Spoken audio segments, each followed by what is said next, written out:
1059 The Region, in partnership with RE/MAX Prime Properties, present On the Market, real estate advice that works for you. Have a real estate question? Call us at 416-335-1059. Tweet us at 1059 The Region or email us at info@1059theregion.com. This is 1059 The Region. I'm Tina Cortez with On the Market, York Region's exclusive radio real estate show. Our expert from RE/MAX Prime Properties is Asif Khan. Good morning, Asif. Good morning, Tina. Asif, as you know, earlier this week, the provincial government passed the More Homes Built Faster Act. The legislation was known as Bill 23 and included plans to build 1.5 million homes, changes to municipal zoning laws, and eliminate some development fees. Here's Glenn Perkins with the details. The Ontario government says the legislation will help in its efforts to tackle the housing supply crisis. Brampton North MPP Graham McGregor joins us now. Mr. McGregor, this is a huge undertaking that the province has set its sights on. Yeah, absolutely. I think the housing crisis is one of the biggest issues facing our generation right here. You know, we have millennials that are forced to live in their parents' basement because they can't afford a home. We have new Canadians coming into our country that are priced out of the housing market. And we have seniors that want to downsize and find a livable community, but unable to find the type of housing that would best suit their needs. So it's a generational challenge, but one that our government's happy to take on. It's a crisis that obviously needs to be addressed, and the province is addressing it. But what do you say to those who are accusing the government of selling off valuable protected land at a very low cost to developers to achieve this goal?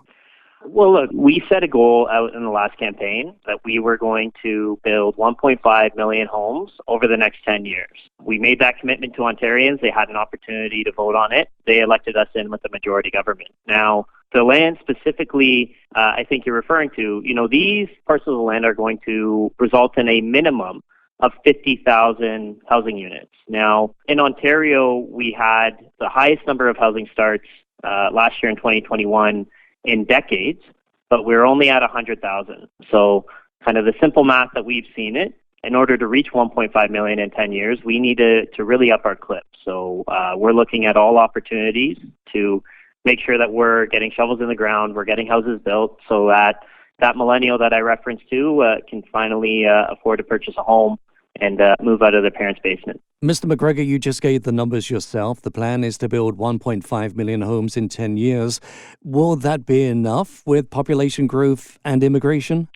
So this number, about 1.5 million over the next 10 years, was actually came to by the Housing Affordability Task Force. So about a year ago, our housing minister put this team together. This task force included leading economic minds from Scotiabank, leading housing researchers from Toronto Metropolitan University and others.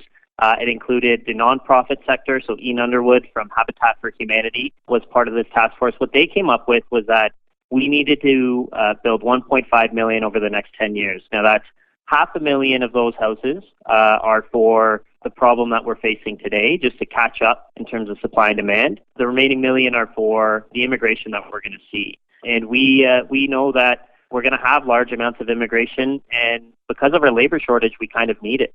New Canadians are a good thing. Diversity is a good thing. But we have to build houses for people to live in when they get here. More homes built faster doesn't necessarily mean more affordable housing. How does it help those who can't even get into the market? So in a few ways. One, a fair supply and demand market will be good for everyone. We have the lowest amount of houses per capita of any G7 country here in Canada. In Ontario, we have the lowest amount of houses per capita of any province in Canada. So to put that in perspective, Canada is in the worst place for supply and demand, and Ontario is the worst province of the worst place. So we have our work cut out for ourselves to get a fair market. But I'd also point out one of the biggest criticisms that we're receiving is actually around waiving development charges on affordable and nonprofit housing. The average home in the GTA faces $116,900 in development charges before a single shovel hits the ground. So we're waiving development charges on affordable and nonprofit. We're reducing development charges for purpose-built rental, including a bigger incentive for family-sized purpose-built rental. And then we're regulating the market for future development charge increases just to make it fair for those home buyers that are going to have to purchase those homes. Well, that leads nicely into my next question. What message do you have for municipal governments and others who think that this is a free pass for developers? So, we know that we've heard a bit of pushback from municipalities, certainly in York Region, but I'd point out that 116,000 number that I spoke about. You look at a place like the city of Markham, where for a single or a semi, it's $144,000 in development charges before a shovel hits the ground. For multiples on housing, it's $118,000. And that's on top of the cost of delay. We've seen from industry experts that every month of delay can cost $3,300 for a new housing project. If you mark that out for, say, 5 years of permitting delays, that can cost up to $200,000 just on delays alone. So we're looking at hundreds of thousands of dollars just on municipal charges and just on permitting approval delays. So clearly something isn't working here. Our government is taking decisive action to make that transformational change that home buyers deserve. Graham McGregor, MPP for Brampton North, thank you for speaking with me today. Thank you, Glenn, and thank you for your listeners for indulging me. I'm Glenn Perkins for On the Market from the 105.9 The Region Newsroom. These changes will mean a revenue deficit for municipalities. In fact, Mayor Tom Mrakas of Aurora is preparing residents for a tax increase. And to break down the details is the Mayor of Aurora himself. Welcome to the show, Mr. Mayor. Thanks for having me. Mayor, tell us a little bit about Bill 23 and what it's going to mean for residents of York Region. Well, ultimately, and while it's going to mean a lot from a financial standpoint for residents of York Region, this is not just about York Region. This is going to be residents right across the province in all 444 municipalities. The financial impacts are going to be felt far and wide. And I'll give you the example just from the town of Aurora perspective. The town of Aurora, we've just done our due diligence from our finance department, and we've looked at over the next 10 years what the implications are going to be. And we're looking at a revenue loss of $29 million, which would mean that simply we would have to see a tax increase of up to 6% just this year to make up that shortfall over the next 10 years. And that's staggering. When you think about what's going on in the world today with inflation, costs from food to anything, and to see that type of an increase fall to the residents of our communities is absolutely devastating. Mr. Mayor, I'm going to read back a tweet that you sent out earlier this week. I will be asking Council to consider adding a new line in the 2023 budget called Provincial Housing Tax. This will represent the tax increase due to the impacts of Bill 23. I encourage all municipalities to do the same so all residents of Ontario understand why their tax bill is so high. So help us understand, what is the connection here? Just because of these changes, it sounds like this legislation is all about building new homes faster. Isn't that a good thing? And how is that impacting current residents and their current tax bills? Absolutely. I mean, if the bill is just to build more houses, then it's going to achieve that. They're going to build more houses, and there's absolutely, do we want to see more housing units come online? I think we all agree that we want that to happen.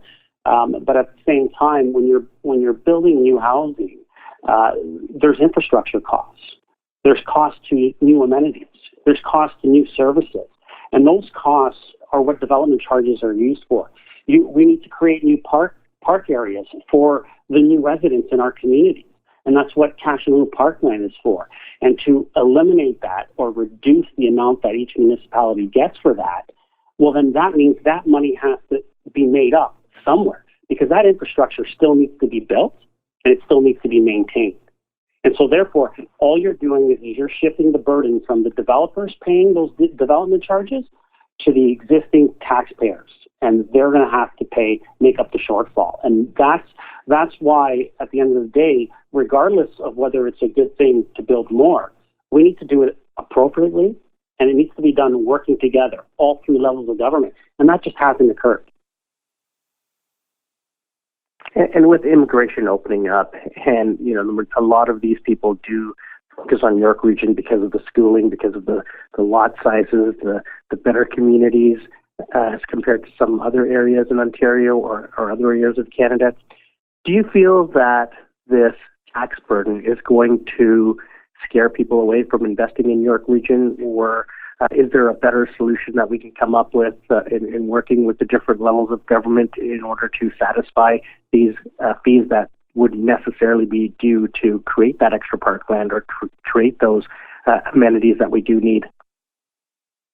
Well, I mean, absolutely. And I think that what you're hearing from a lot of municipalities right now is that there'll be that either that tax increase or cut to services, or both in instances, or we need the other two levels of government to provide the funding for the shortfall that we're all going to see. I mean, when you look at some of the numbers, I mean, while I mentioned the town of Aurora, $29 million over 10 years, when you look at some of the bigger municipalities, I mean, Mississauga, for example, $885 million over 10 years. That number is just staggering.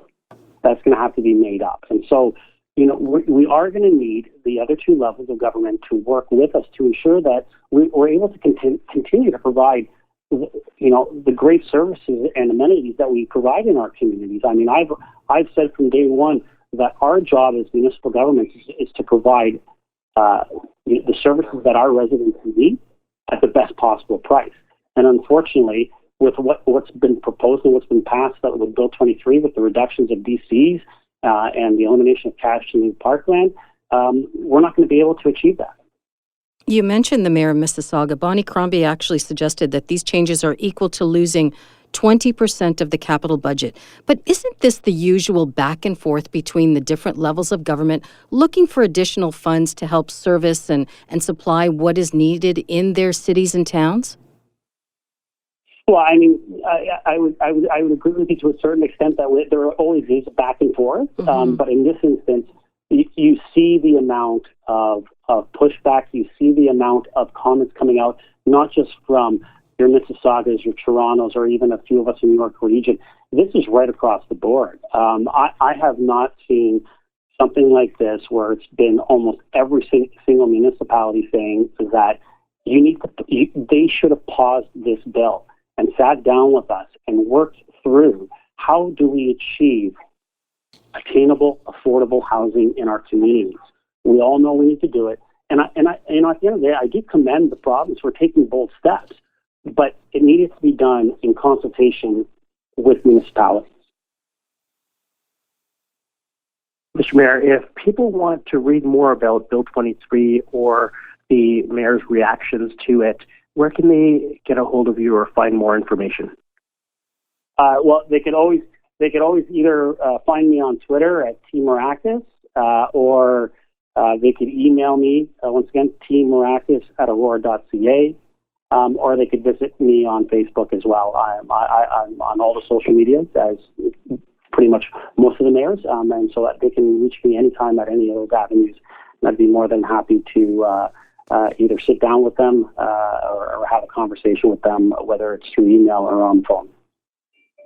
Mayor, thank you for your time, and we look forward to a solution for these development charges in order to help increase the affordability across York Region.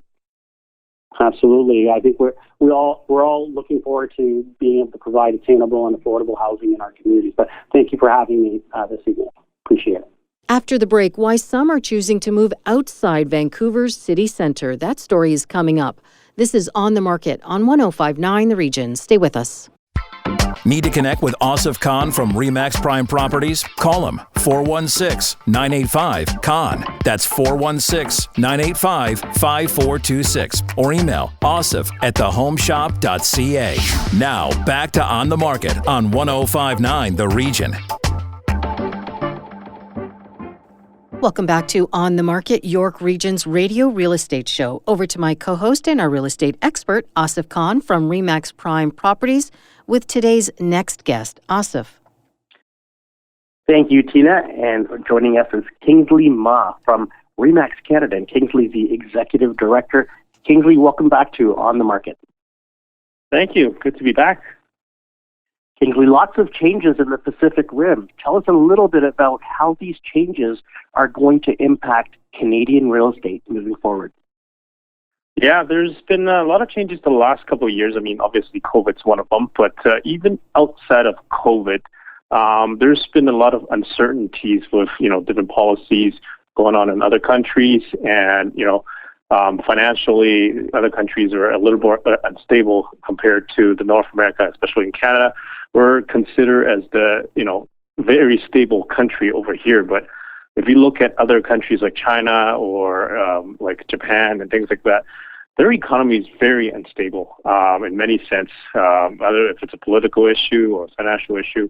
So that has turned a lot of people looking into, either immigrating to Canada or looking to, transfer some of their investments into North America or Canada, because it's, as you probably know, Canada is the, it's kind of like a stable kind of standard in terms of economy in the world. So what specific changes are we talking about, and what is the impact on the real estate market, especially, I would assume, in Vancouver? Yes, so if you look at, let's start with maybe prices around major cities around the Pacific Rim. So, for example, even if you look at, I'll start off with, major cities in the North America, so San Francisco or even LA, their price for square footage is actually higher than Vancouver in many sense.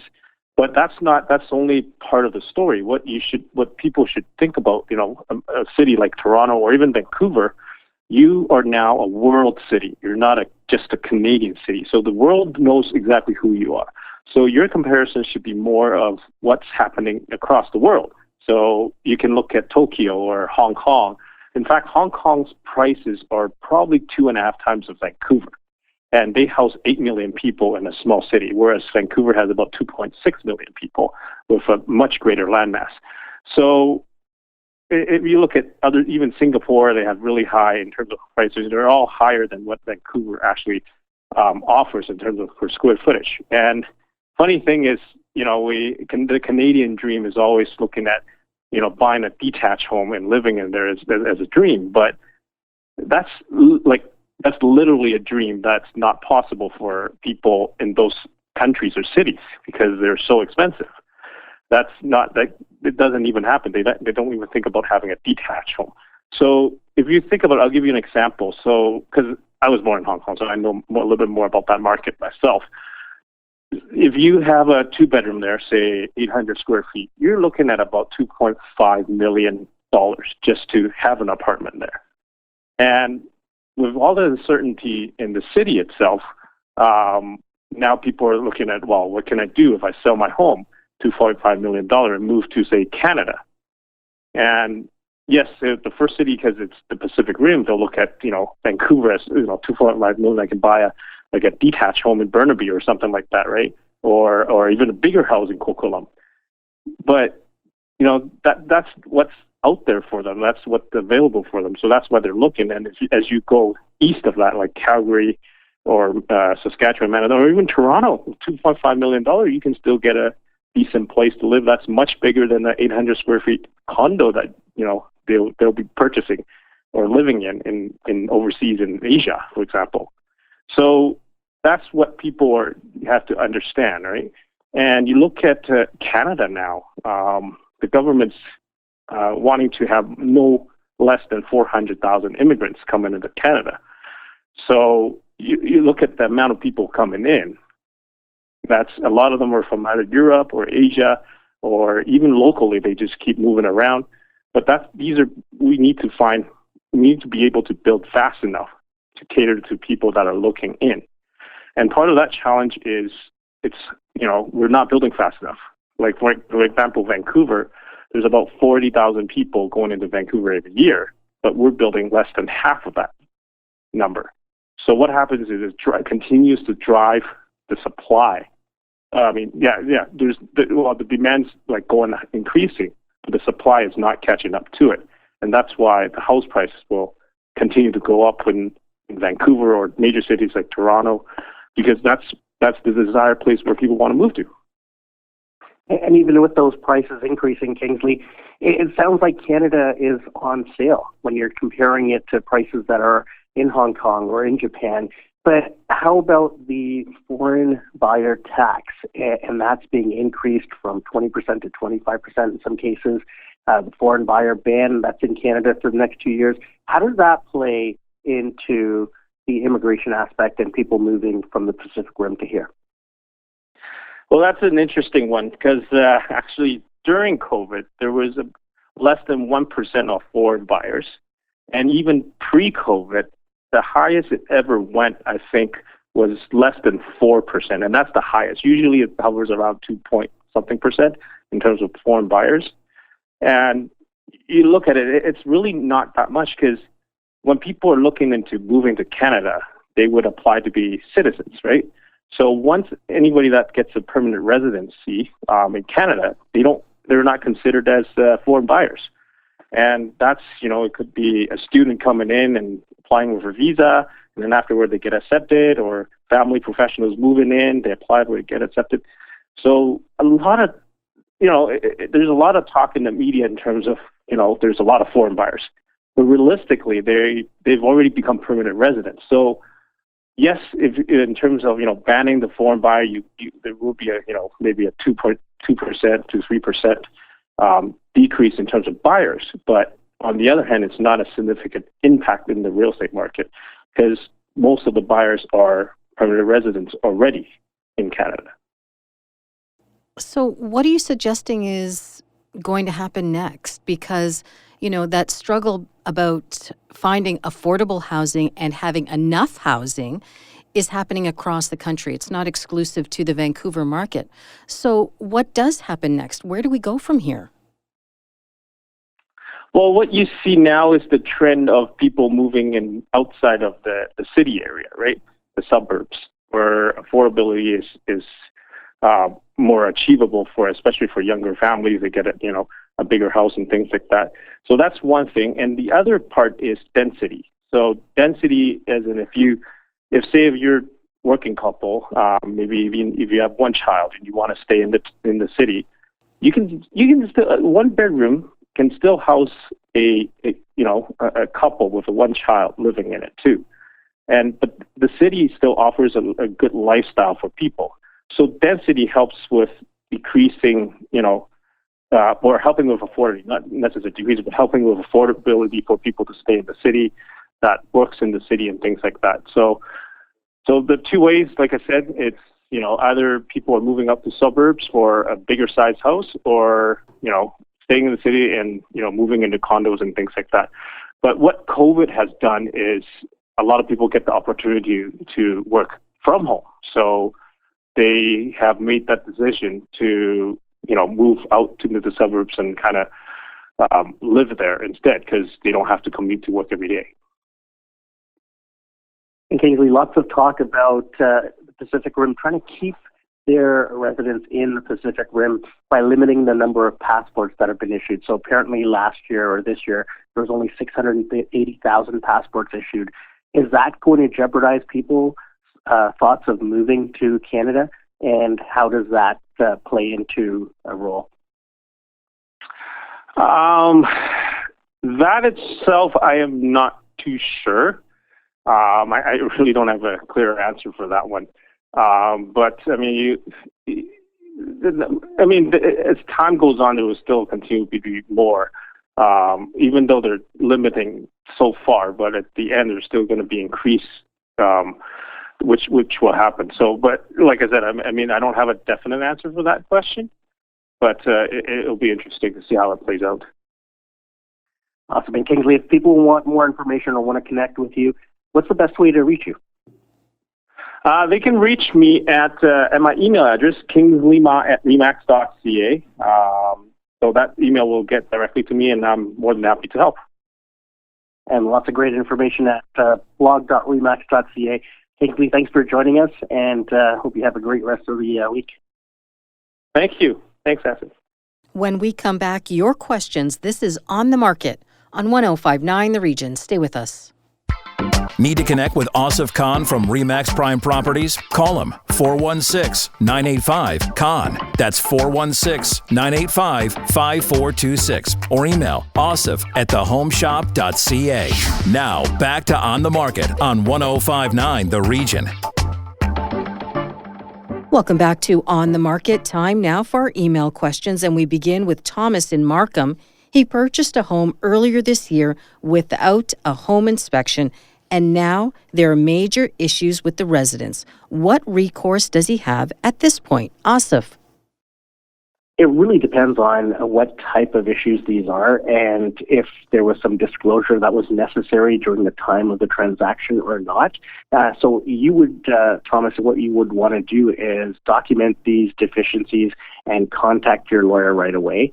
If you didn't get a home inspection and there's issues that arise, there's not much that's covered in the agreement of purchase and sale to protect you in that, but there are certain conditions or certain clauses that can be added about water penetration and ensuring that there was no water damage previously that could cause some major issues and things like that may have been covered in your agreement of purchase and sale. So the lawyer would be able to take a look at that, take a look at what these deficiencies are, and then if there is a case, they would be able to put that together for you.